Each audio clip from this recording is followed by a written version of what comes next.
Le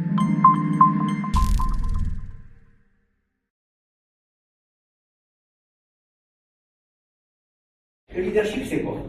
C'est dire que أنا مسؤول على الأمة ديالي، الأمة ديالي هي القسم ديالي في الأشراف، ولا الأمة ديالي هي الكارتي ديالي، ولا ديالي. Je suis responsable, là. Dans le foyer. Mais je me sens responsable, mais je n'ai pas le sentiment de responsabilité. Un leader se sent responsable de sa communauté. C'est pour ça que beaucoup de prophètes ont été bergers avant. Ils étaient responsables de leur monde. Ils ont une communauté à protéger.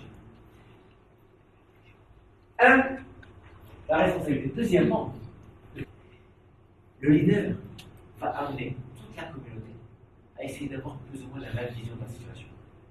Nous avons des riches et des pauvres. Les riches doivent être solidaires et contribuer. Ceux qui n'ont pas encore d'emploi, il faut qu'on les aide à trouver des emplois.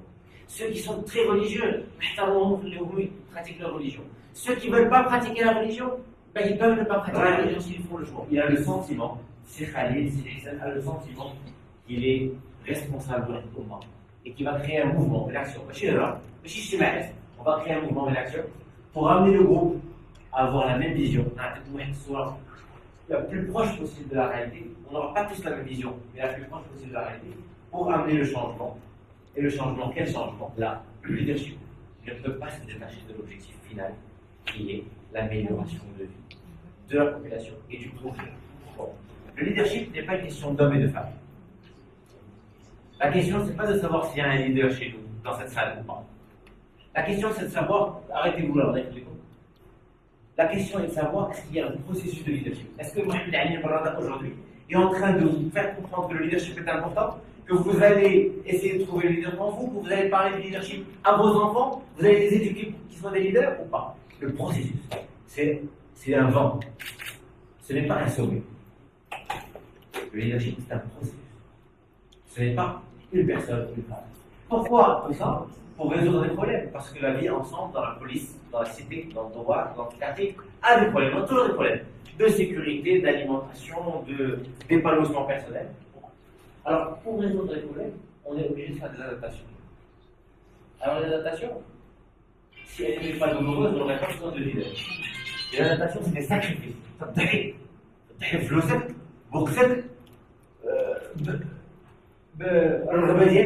tu fais des choses que tu n'aimes pas. Le leader amène les gens dans leur quotidien. Donc, on fait de l'adaptation. Pourquoi? Et c'est là où je reviens au but. Comment? Pourquoi? C'est pour améliorer les conditions de vie et générer du progrès. C'est pas améliorer les conditions de vie pendant 3 mois, 6 mois, 1 an, mais générer du progrès dans notre société.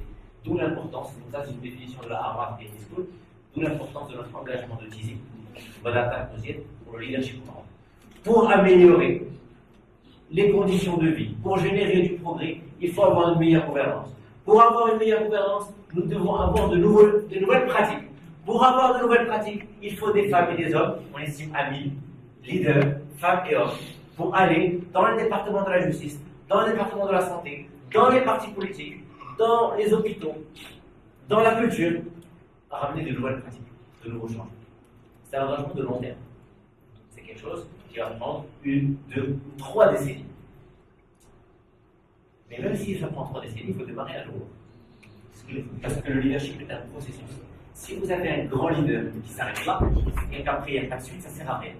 Le leadership, il faut que ce soit un processus qui génère en permanence des leaders.